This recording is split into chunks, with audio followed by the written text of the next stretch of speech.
Most of you watching this video probably discovered me because of my YouTube channel, which I started in January of 2019, but I've actually been writing game reviews under this alias on my blog for far longer than that, dating back to July 2011, 10 years ago to the day that I'm publishing this video. I started the Nocturnal Rambler in the summer of 2011 with no real goal in mind.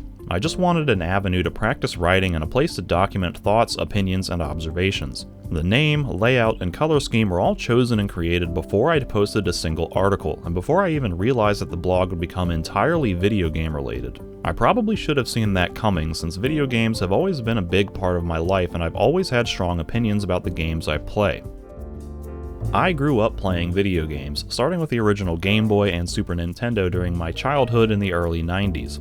My brother and I became Nintendo fans and essentially a Nintendo household during the console wars of the 90s and early 2000s, when Sega, Nintendo, Sony, and later Microsoft were all competing for valuable real estate in people's homes, back when kids could only convince their parents to buy one console. Though we later bought an old Sega Genesis and eventually a PlayStation 2, we were pretty loyal to the Nintendo brand and made the SNES, N64, and GameCube our primary gaming consoles.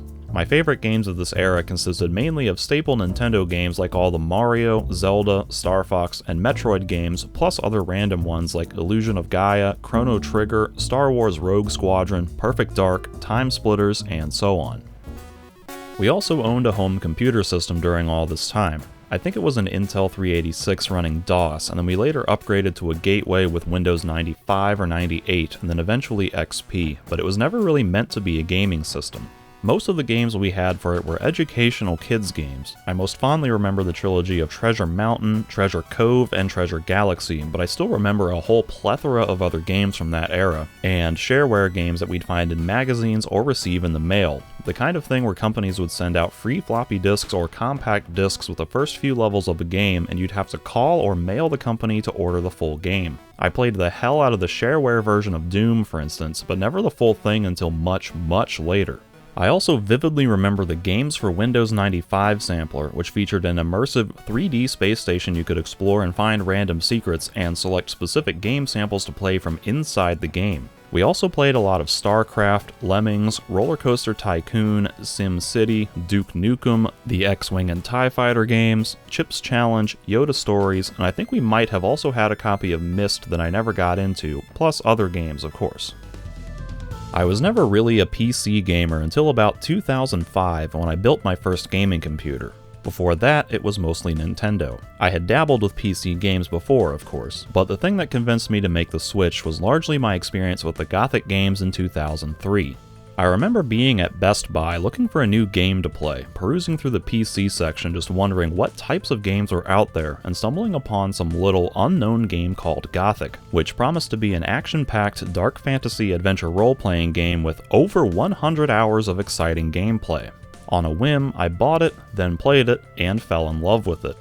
I went back to the store a couple months later and was shocked to see a sequel, Gothic 2, sitting there on the shelf, which I of course bought immediately and wound up loving it possibly even more than the first one.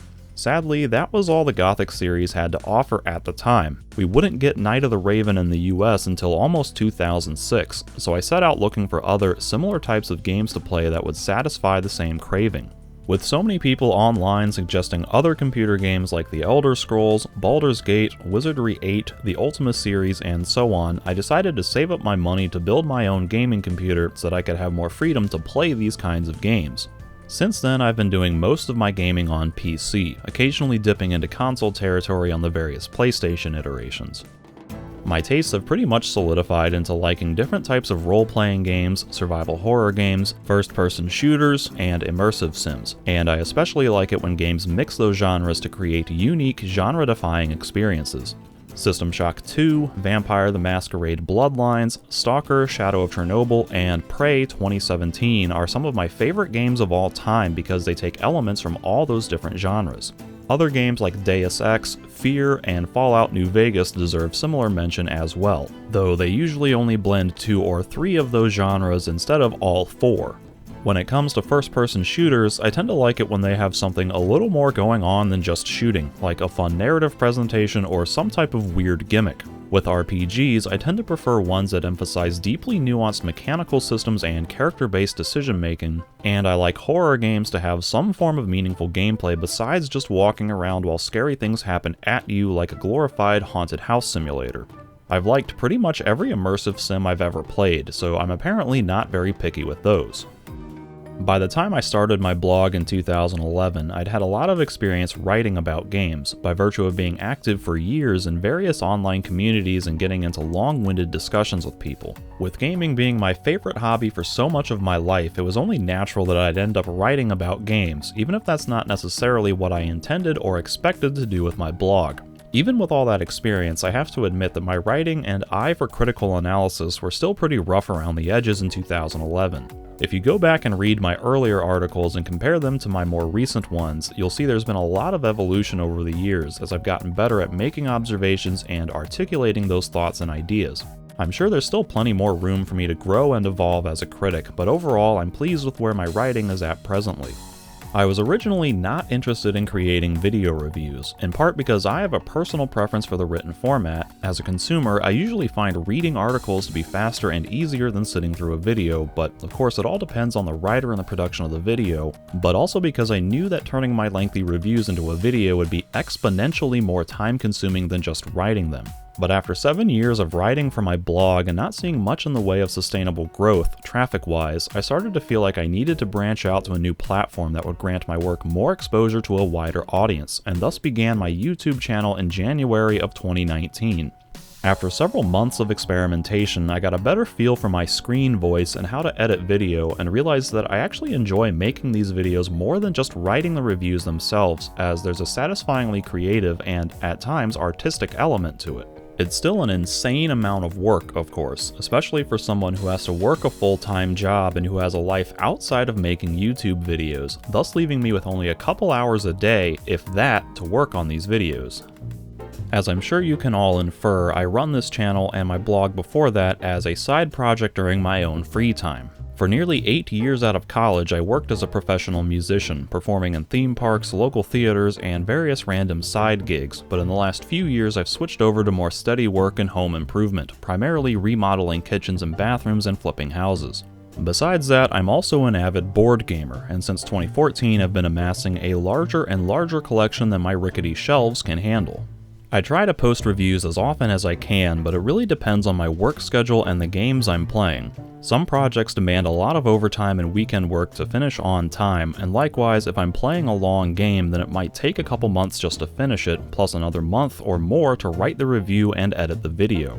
And unlike a lot of mainstream review sites, I like to actually complete games before writing a review so that you know my opinion is fully formed based on the entirety of the product, not just first impressions being extrapolated over the rest of the game.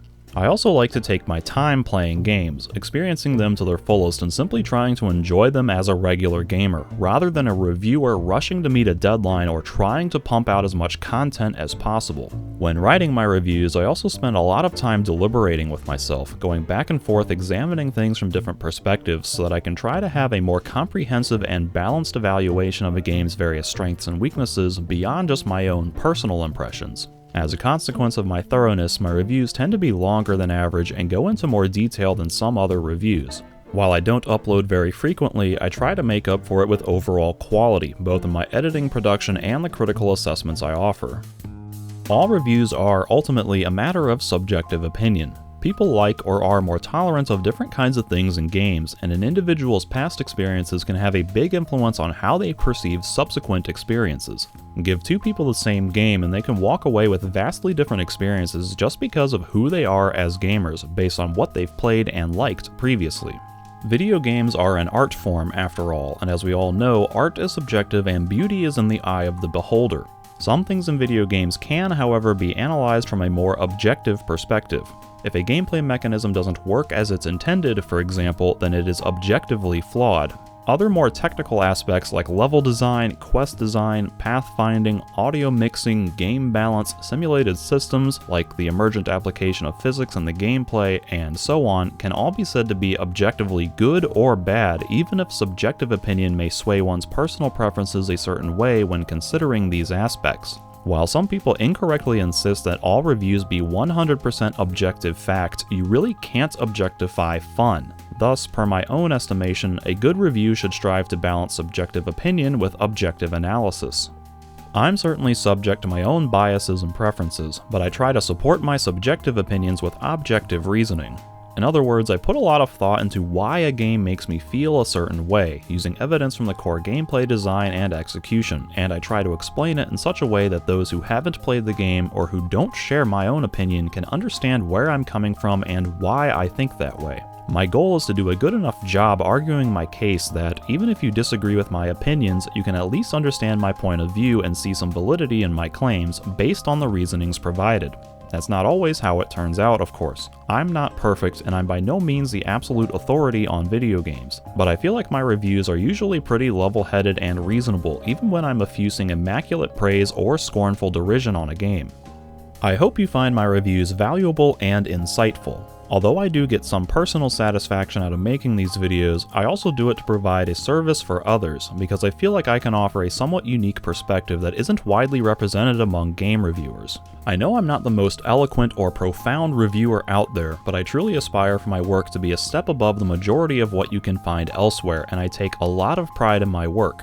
After 10 years of writing in-depth game reviews, I've managed to continually improve as a writer and as a critic, and I'm fairly pleased with where my work is at currently. I'd certainly like to be able to focus more on reviewing games and getting content out more frequently, but that's really dependent on how popular my channel gets, which honestly as of right now is nowhere near as successful as I'd like it to be for how much time and effort I put into making these videos and considering the overall quality level I believe my work demonstrates. But there's always opportunity for more growth, and hopefully one day I'll be able to make this more of a full-time endeavor. On that note, I'd like to thank those of you who are already subscribers, and I'd like to give a special thank you to those of you who've been following me from the early days on my blog, where it all started 10 years ago. To conclude this video, I'd like to encourage you to check out my Patreon page, where I post monthly updates on what I'm working on, complete with early impressions and analysis of the games I'm playing, plus early looks at my review scripts and videos before they go public, and polls where you can vote on what games I'll review next. I also sometimes post shorter videos and other random thoughts or compositions there.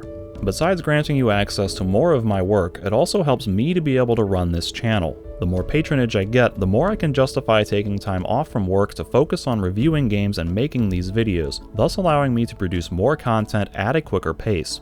After doing this for 10 years, starting with my blog, I feel I've demonstrated a high level of dedication to the craft with consistent output, but I'm limited by how much I can actually do with this channel right now, with it being essentially just a hobby I work on in my spare time, of which I don't have much. But with your support, I can focus on making this more of a full-time or at least part-time endeavor, which would benefit not only me, but you, my viewers, as well. Once again, I'd like to thank you for your consideration, and I hope some of you will consider signing up.